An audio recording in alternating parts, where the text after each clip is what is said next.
I totally agree, and this is one of the reasons, for example, we only use concepts in our training that are applicable to individuals, to groups, and to organizations. Yes. For example, we have a communication model that is saying whenever two people are in dialogue, two cultures meet each other. Yes. This is true on the individual level, this is true on the team level, and so on. And this is one of the consequences we drew, because we said it's not economical to have concepts, for example, for personality, that have no logic connection to groups or organizations.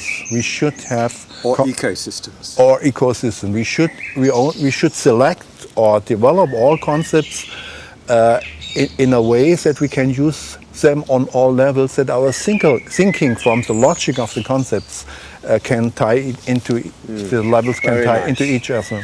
That's very nice. and there is something then about how do we. One of the hardest things is to train people to see the patterns that connect. Mm-hmm. A phrase from Gregory Bateson, who was always one of my great intellectual mentors and inspirations.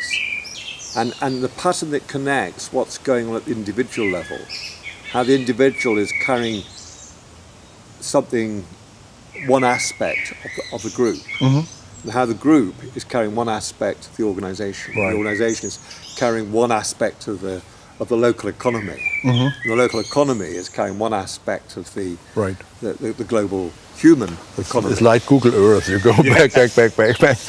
But how do we see the connecting patterns?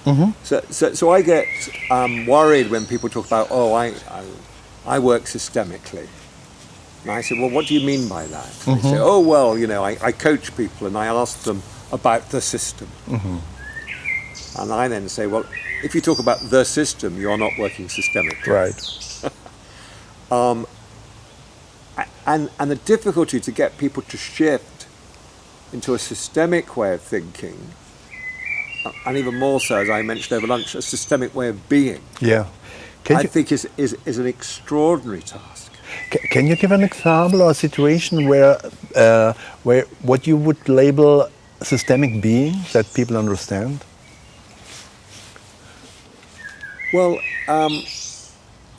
let's look at the difference between systems thinking and systemic thinking, first of all. Because a lot of systems thinking, and Nora Bateson, who's Gregory Bateson's daughter, who runs the Bateson Institute in Stockholm, points this out. She's a lot of systems thinking is about wholes and parts. It comes from an engineering paradigm. Right. And a mechanistic way of thinking, rather than something that's about living systems.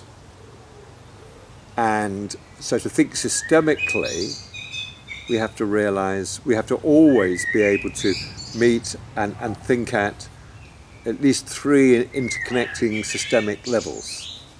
So I am a system.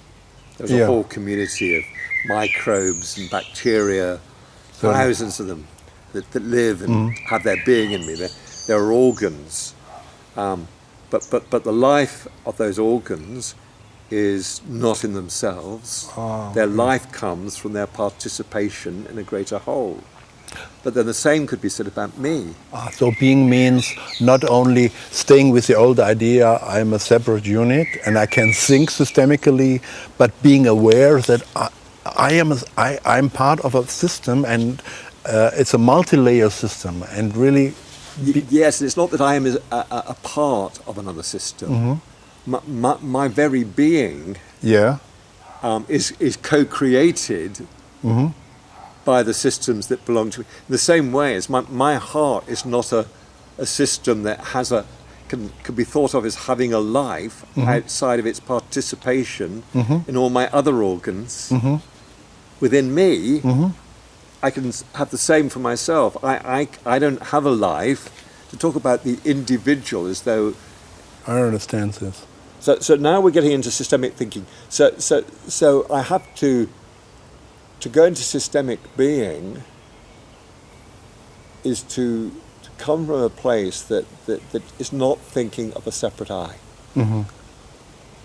My I is co-created Yeah. by the world in which I am. I absolutely. I am part of the dance. Absolutely agree.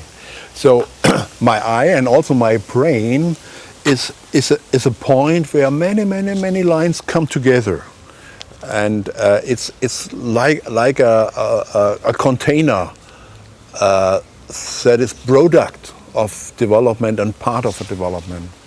Well, interesting when you said my I and my brain. Yeah. You see, I would say probably my brain. Okay, you think of the gut brain. And the heart brain, and Yeah. that my, more and more we're discovering, where do I locate my I? Many of us were educated in a world where we located our I in our left hemisphere neocortex. Oh yeah, no, that's not the case with me. But I just remember the television presentation of where the scan pictures of all the brains have been. So this is why I directed to my brain.